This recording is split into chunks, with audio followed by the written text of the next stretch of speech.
All right, welcome to The Deep Dive. Today we've got some really interesting stuff to unpack. You sent over this internal documentation for a system called Xanadu Account Lifecycle Events, and honestly, it looks pretty impressive. It seems like a very comprehensive way for technology providers to make that whole new account onboarding process super smooth and transparent, which, as we all know, can be a huge pain point. Yeah, absolutely. So you sent us the Xanadu account lifecycle events document, and our goal today is to, really dig deep into the core of how this thing actually works. But I think even more importantly, we want to look at why it's so crucial. Why is this kind of system so essential for tech companies to operate efficiently, especially when they're onboarding new clients? We'll be diving into the entire account onboarding process, all the configuration options, and also how teams actually use this in their day-to-day work. Perfect. And for you, the learner, because we know you love getting a grip on these complex systems quickly, that's exactly what we're aiming for. We're going to break down the key pieces of Xanadu, follow the flow of information, and really try to highlight those aha moments, the ones that show you exactly how this solution is designed to prevent the chaos that can sometimes come with onboarding and make sure every new account gets off to a great start. And of course, we'll keep the technical jargon to a minimum and focus on the practical side of things. So let's jump in. Right off the bat, the document points out the big challenge that Xanadu is trying to solve. Right. What's interesting here is the emphasis on the need for a really structured and repeatable onboarding experience, and they specifically call out that this is tailored for technology providers. And it makes sense when you think about it. The more complex the tech, the higher the chances of things going sideways during onboarding. And that's where Xanadu comes in, providing that roadmap, promoting really smooth collaboration between teams, and making sure everyone's on the same page, both inside the company and the new customer. Total transparency, which is so important. Okay, I'm with you. So it's about bringing order to the chaos. But how does it actually do that? What are the fundamental pieces, the building blocks that make up this Xanadu system? All right, so the document lays out several key components. The first one is the playbook. You can think of this as a dynamic visual guide, almost like a project management board, but specifically for the onboarding journey. It's built using what's called the Process Automation Designer and is organized into different stages, almost like lanes on a racetrack. As you complete tasks in each stage, you move through the workflow and you can visually see the progress. There's also a side panel that gives you an overview of the status and a log of all the activities. And what's important is that while it provides that structure, it's not rigid. It's not a one-size-fits-all. It's designed to be a starting point that you can then customize and adapt to fit different onboarding needs. Got it. So the playbook is our visual roadmap. What else is in this toolbox? Next, we have onboarding cases. These are like the central files or records for each individual onboarding project. Each new account being onboarded has its own unique onboarding case, and this is where you find all the specific tasks, the assignments, the automation, and importantly, all the data that's captured for that specific onboarding. And it's smart when a customer service agent creates a new customer account, an onboarding case is automatically created right then and there. So everything stays organized from the get-go. Okay, that makes sense. Keeps things focused, prevents stuff from slipping through the cracks. And then within these cases, We've got case tasks. These are the granular, actionable steps that need to happen to move the onboarding forward. And what's interesting here is that these tasks aren't just for internal teams. Both your company's people and the customer contacts can use these tasks to track progress, see next steps, and also spot any potential roadblocks or risks. It keeps everyone on the same page, down to the nitty-gritty details. So it's like a shared to-do list and progress tracker, basically. Everyone can see where things stand. And the last piece of the puzzle, according to the document, is the data import component. This is the system that handles bringing in, organizing, and ultimately publishing all the information that you need, both from internal sources and from the new customer themselves. All the contact info, service preferences, all that good stuff that's crucial for setting up an account properly. This component manages that whole data flow into the system. And this might seem simple, but honestly, it's often a huge source of delays and mistakes during onboarding, so having a robust system for it is key. Right, makes sense. So we've got the playbook as our map, onboarding cases as our project folders, case tasks as our detailed to-dos, and data import to handle all the necessary information. That gives us a pretty clear picture of the different parts. Now, how do these pieces all work together in the actual onboarding workflow from start to finish? At a high level, it starts when a customer service management agent creates a new customer account in the system. That action, creating the account, automatically triggers the creation of an onboarding case, which is that central record we just talked about. Right. So right away, the system proactively kicking off the onboarding process. Gotcha. New account, onboarding case pops up automatically. What happens next? So after that, the system automatically launches the relevant account onboarding playbook. And remember, that's our visual workflow, so everyone immediately sees what the first steps are. And then an onboarding manager or whoever is guiding this new customer through the process takes over. They use the playbook as their main tool to manage the whole onboarding journey from beginning to end. So there's a clear sequence here. Something triggers the process, the visual guide appears, and then a designated person takes the reins using that guide. Makes sense. Pretty straightforward so far. Now, let's get into the practical stuff. Uh-huh. How do you actually get this Xanadu system up and running? What kind of configuration is involved behind the scenes? This is where it gets really interesting. The document walks us through several key configuration steps. First up is plugin activation. The heart of this whole system is the Account Lifecycle Events plugin, and it has a specific identifier .com.snack.tlc. Think of this as the plugin's address within the larger system. Now, this plugin isn't automatically active, so someone needs to go in and turn it on. And what's important is that activating this main plugin also automatically brings in and activates a bunch of related plugins if they're not already running. Oh, interesting. So it's not just flipping one switch. What other plugins are we talking about? What else gets activated in the process? It's pulling in some really important stuff. You've got things like the Technology Core plugin, the core customer service application itself, customer service install base management, which of course makes sense for keeping track of what products and services the customer has, Playbook Experience Core, and even playbooks for customer service management. It's also enabling functionalities for different types of cases, for managing records that are related to each other, and even the guided decisions experience, which is what powers those really helpful recommended actions we'll talk about later. So it's really activating a whole ecosystem of interconnected capabilities that all work together to make onboarding smoother. Wow, that's quite the chain reaction. So who's actually responsible for flipping that initial switch, for turning all this on? Who has the power to activate it? According to the document, you need specific admin rights, this in customer service.customer radmin role to activate that main plugin. And there's a really important note about domain separation. If your organization uses domain separation, which is a way to keep data and processes separate for different parts of the company, then this initial plugin activation needs to happen in the global domain, which is basically the highest level. If it's activated within a specific domain, it might not work correctly across the entire organization. Okay, good to know. So it's definitely a task for someone with the right permissions and an understanding of how the system is structured. After the plugin is active, what's the next big configuration step? Next up is playbook setup. Remember, the playbook is that central guide for the entire onboarding process. So in this stage, you're setting it up to effectively import, manage, organize, and ultimately publish all the data for the new account. And the document reminds us that an onboarding case can be started in two main ways. Automatically when a new customer account is created, which we already talked about, or manually, for existing accounts that maybe are going through a more phased onboarding process. So it's flexible in that sense. You can adapt it to different situations. Got it. So flexibility in how the onboarding process actually gets going. And when you're actually working with these playbooks, what's the interface like? How does someone navigate through it? Okay, so when you open an account onboarding case, you're taken to the first activity in the initial setup stage. And the interface is pretty intuitive. At the top, you've got a horizontal bar that shows you all the different stages of the process. Then below that, you get a stacked view of the individual activities that need to be done within the stage you're currently in. And then on the right side, there's this contextual panel. This is super useful because it shows you related items, an activity feed of what's been happening, and those recommended actions we mentioned earlier. So you've got the information you need right when you need it.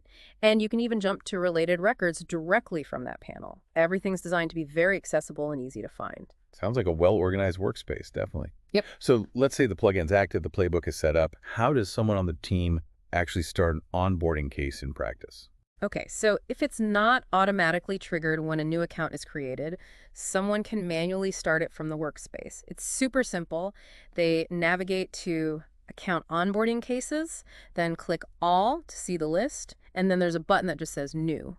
Clicking that launches the playbook, and the onboarding manager can start working through those different stages and activities. Okay, so it's either automatic, triggered by the new account, or manual, initiated by a team member. Got it.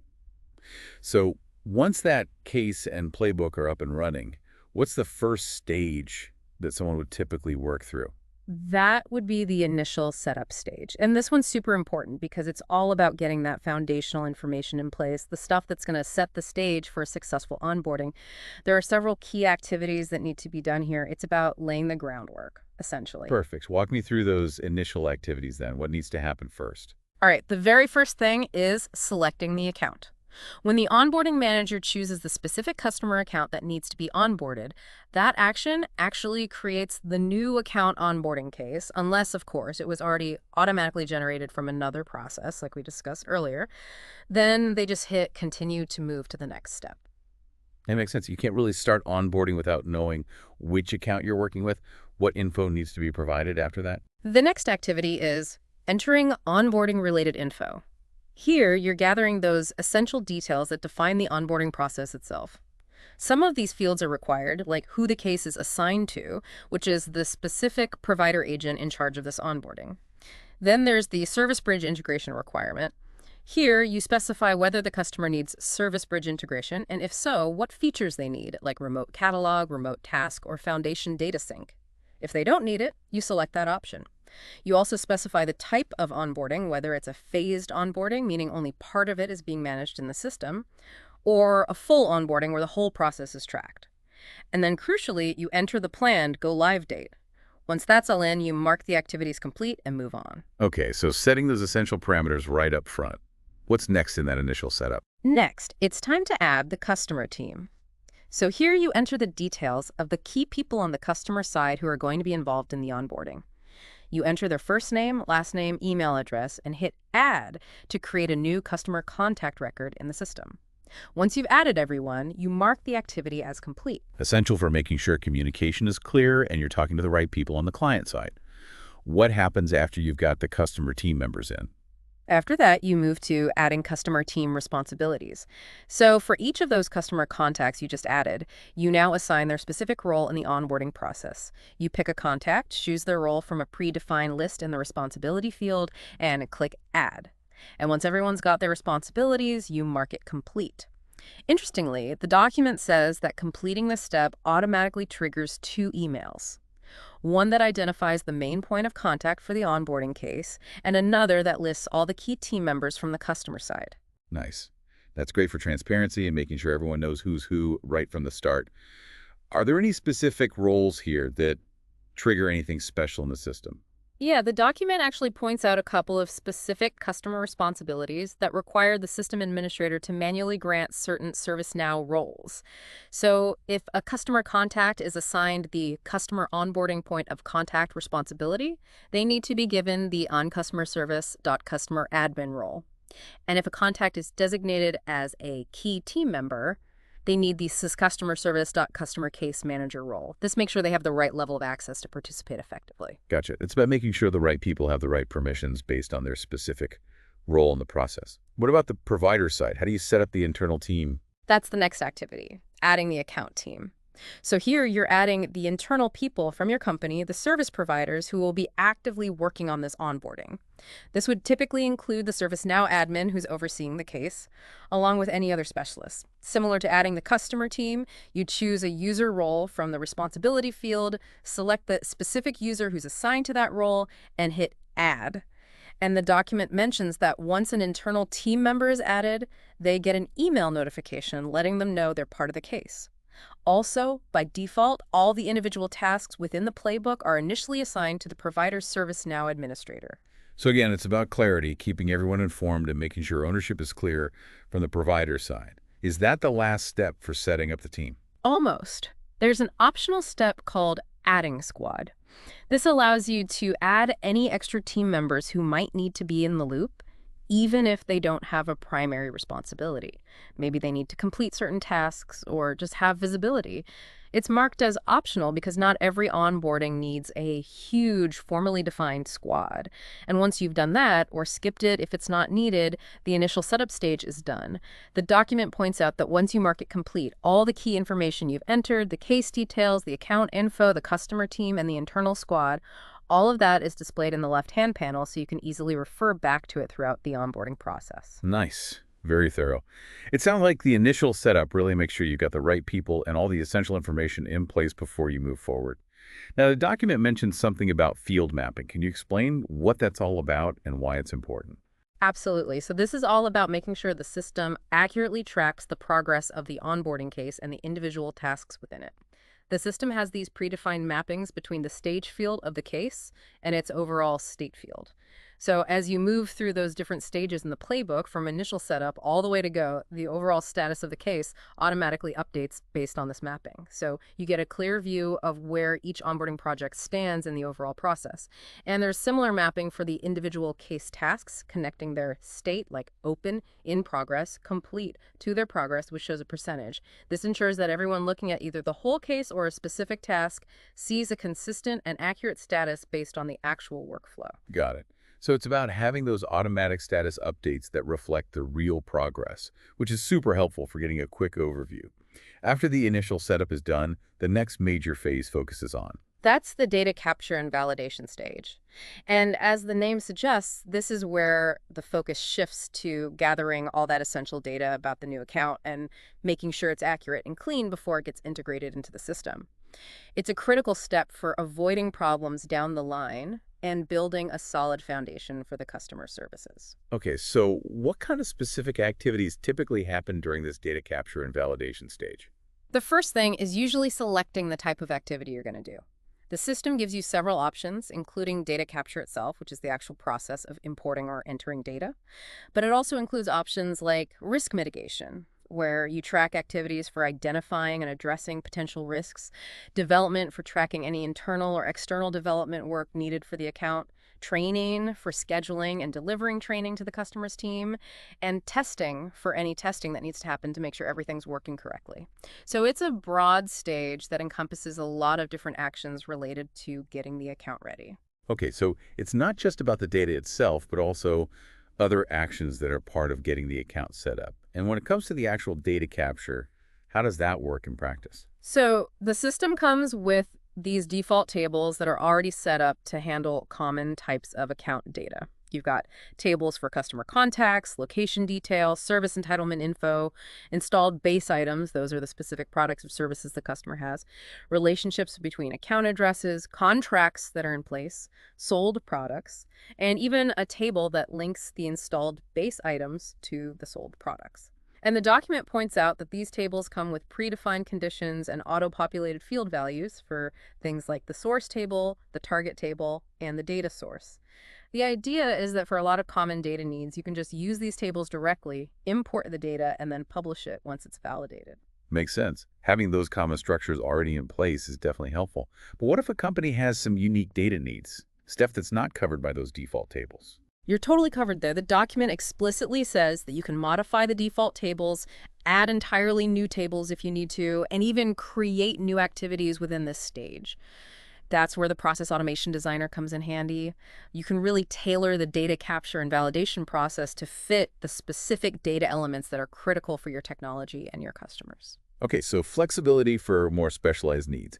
Now, let's talk about actually getting that data into the system. What's that process like? All right, so the document breaks down the data import process in detail. Typically, it starts with the customer, or maybe someone from your internal team, uploading an Excel file with all the necessary data. This file gets uploaded as an attachment to the relevant data import task in the system. That data is then loaded into what's called a staging table. And the staging area is really important because it's like a temporary holding place for the data. It's here that the data goes through a bunch of validation checks to make sure that only accurate and properly formatted data makes it into the final target tables in the system. And it does this in a couple of ways. There are some predefined validation rules that it automatically applies, but then administrators can also create their own custom validation rules or even use custom scripts for more complex validation that might be specific to their data. Interesting. So it's not just a direct dump of the data. There's a quality control step built in to catch errors before they become problems.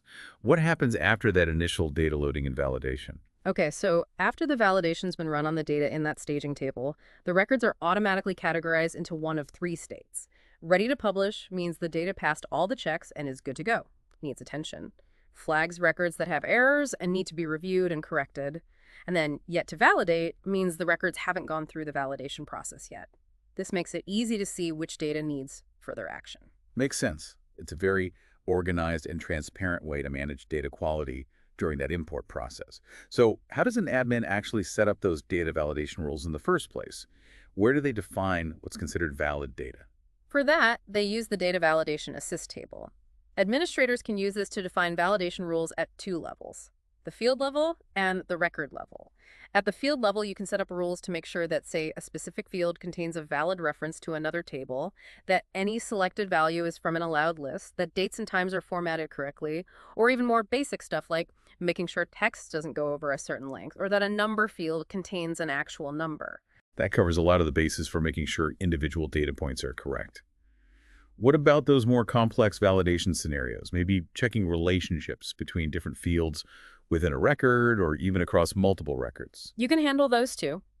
For those more complex record-level validations, the system lets you define custom validation logic using JavaScript scripts. And the document even gives an example of a script that checks if the account associated with a specific task in the staging table matches the account on the related onboarding case. If those don't line up, the validation fails and you get an error message. This gives you a lot of control to implement very specific business rules and make sure data is consistent across different parts of the system. It's a lot of power for customization and control. So once those validation rules are all set up, how do you actually link them to the data that's being imported? How does the system know which rules to apply to which data? That's where the import builder comes in. This is the tool you use to configure the actual account onboarding data import task. And it lets you connect an Excel template, that's the file the customer or your team uses to provide the data directly to the specific target table in the system where that data ultimately needs to go. And behind the scenes, the import builder helps you create data sources, which define where the data is coming from, and transform maps, which control how that data gets transformed and moved into the staging table. Once you've configured this task using the import builder, it becomes available as an activity that you can add to your onboarding playbook in the Process Automation Designer. So it's really creating a clearly defined pipeline for the data, complete with all those validation steps along the way. Okay, so the import builder is that essential link between the data template, the validation rules, and the automated workflow. Okay. Now, when someone's actually doing the data import as part of an onboarding, what does that look like from their perspective? What steps do they go through? All right, so when a user's working on a data import task, they first select the relevant table that needs the data. The system then gives them the option to download a pre-configured template, that Excel file we talked about, that's connected through the import builder. The customer, or whoever's providing the data, fills out that template and uploads it back into the system. Then they kick off the import process, which loads the data into that staging table. After the import, the system gives them feedback on the validation. It'll tell them how many records are ready to publish, how many need attention because they have errors, and how many are yet to validate. The onboarding manager, or whoever's managing the data quality, then reviews those records that need attention, makes corrections, and then they can rerun validation on those records or the ones that are yet to validate. Finally, once all the data is validated and in the ready-to-publish state, they can select those records and hit Publish, which moves that clean data from the staging table to the final table in the system. The system also provides helpful messages and options to restart the import if there are big problems along the way. Okay, it sounds like a very structured and guided process with built-in checks to make sure the data is accurate. Now, after all that data has been captured and validated, what's the next big stage in the onboarding process according to the playbook?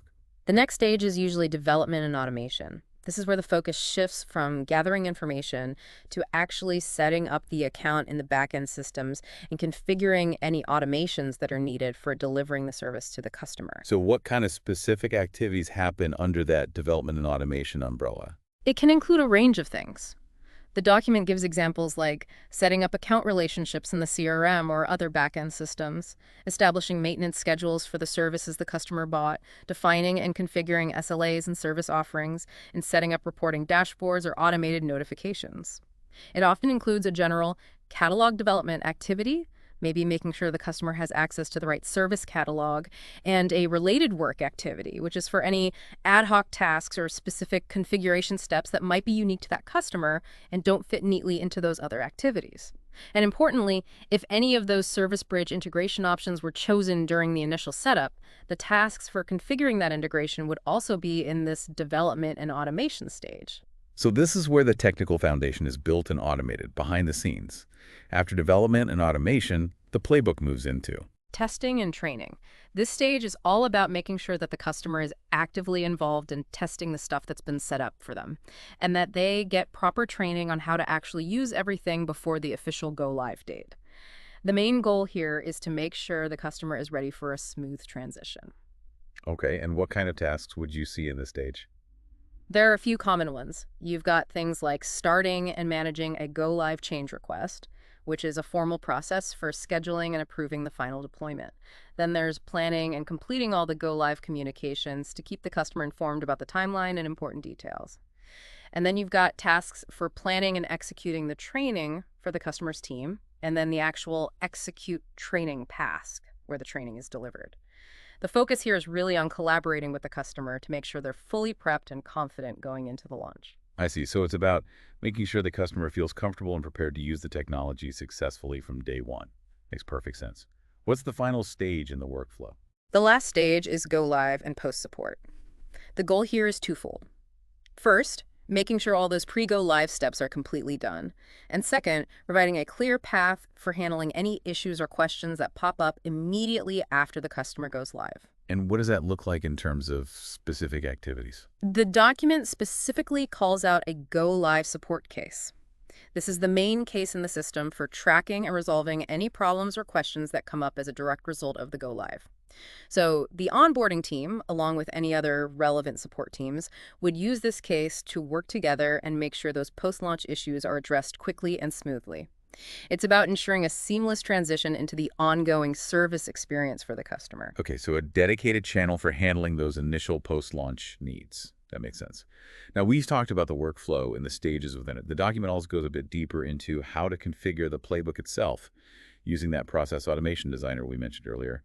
What are the key takeaways about that configuration process? The big thing is that the process automation designer is what lets you really tailor that standard onboarding playbook to your organization's unique needs and the specific requirements of different types of technology providers you might be onboarding. You can add activities, create custom activities from scratch, modify existing ones, even remove activities that aren't relevant. It's very flexible. The document actually refers you back to the general playbooks documentation for more detailed guidance on how to use all the features of the designer. So lots of power to customize and tailor the process to your specific requirements. The document also mentions configuring simple tasks directly. What does that mean, and how is it different from using the full designer? Yeah, so for some of the more straightforward tasks, you can often make changes directly without having to open up the full process automation designer. Like if you want to change the label of a task or the description, or maybe add a few specific fields that need to be filled out, you can sometimes do that through a simpler interface. It's just a quicker way to make those minor adjustments without needing to be a power user of the process automation designer. Okay, so some tasks just need those quick tweaks. Now, one feature that sounds particularly helpful is recommended actions. Can you tell us more about what those are and how they help users? Yeah, so recommended actions are all about providing real-time, context-sensitive guidance and support to those agents who are working on the cases. These actions appear as little cards in the contextual side panel, and they're triggered based on what the agent is looking at in the system. The goal is to get them to a solution or task completion as quickly as possible, giving them relevant information, tips, and even tools right when they need them, so they don't have to waste time searching or figuring things out on their own. What kind of specific recommendations or help can these actions actually provide? There are a few main types. First, there's guidance, which could be helpful info to share with the customer, step-by-step instructions for the agent, or best practices related to a specific stage. Then there are decision trees, which are basically guided workflows that ask the agent questions to help them troubleshoot a problem or figure out the best course of action. And finally, there are field recommendations, which can suggest or even auto-populate values for certain fields, making sure the data is accurate, consistent, and entered efficiently. Those all sound like really powerful ways to guide agents effectively. Are there any pre-built recommended actions that come with the account lifecycle events application, or do companies have to create everything from scratch?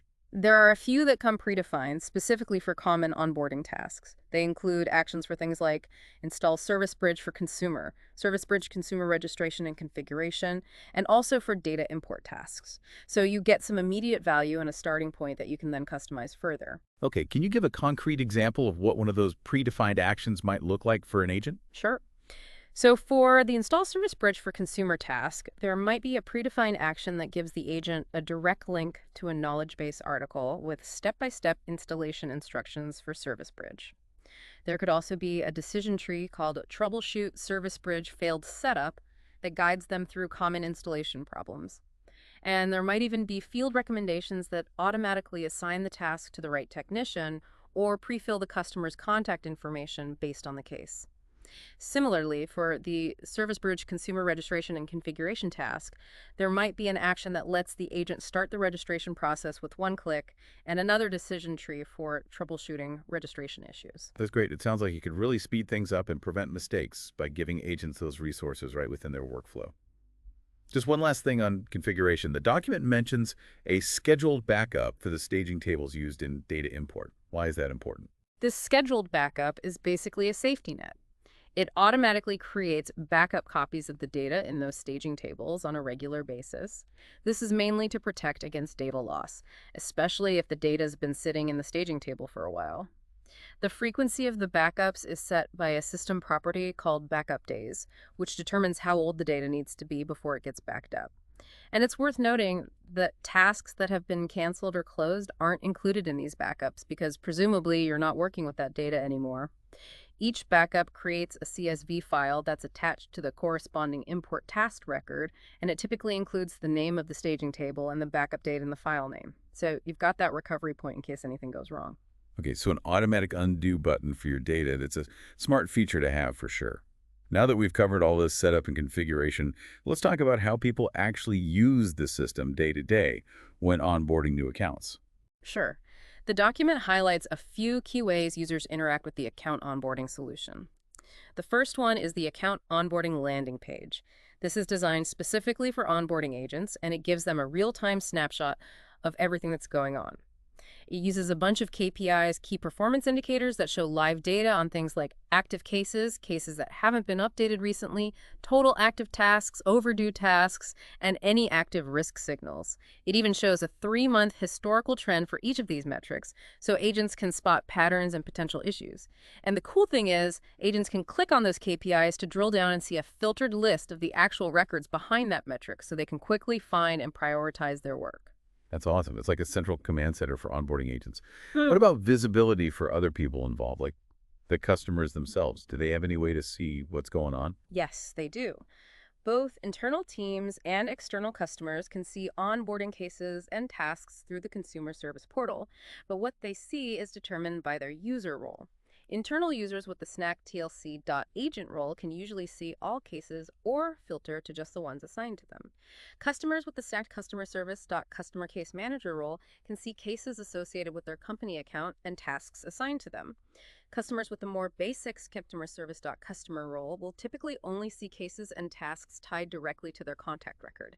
And when they're looking at a case or task, they can see basic info like the status, related tasks, instructions, and if it's configured to be customer visible information about the products or services involved, they might also be able to access relevant